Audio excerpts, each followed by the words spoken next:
নমস্কাৰ বন্ধুসকল।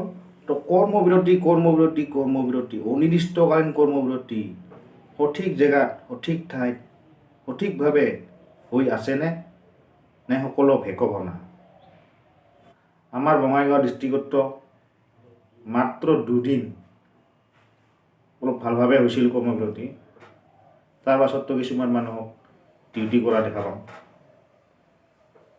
কিছুমানে কৰি আছে বাৰু এতিয়াও। তো এনেকুৱা যদি হয় তো কেনেকৈ হ'ব? চৰকাৰেতো একো গুৰুত্বই নিদিব।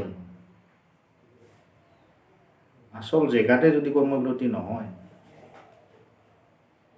তো কি হ'ব এনেকুৱা? মইতো ভাবোঁ অহা 14 মাৰ্চত বাজেটৰ অধিৱেশন আছে।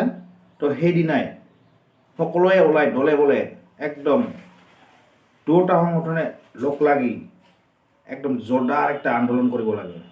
আৰু তেতিয়াহে যদি কিবা এটা হয়, নহ'লে তাৰ ছাড়া একো গতি নাই। কিন্তু তো এইখিনিকে ক'লোঁ বন্ধুসকল, আপোনালোকে বা কি বুলি ভাবে তলত কমেণ্টত জনাব আৰু চেনেলটো ছাবস্ক্ৰাইব কৰি দিব। তাৰ শেষত জয় হিন্দ। আমাৰ দাবি মানিল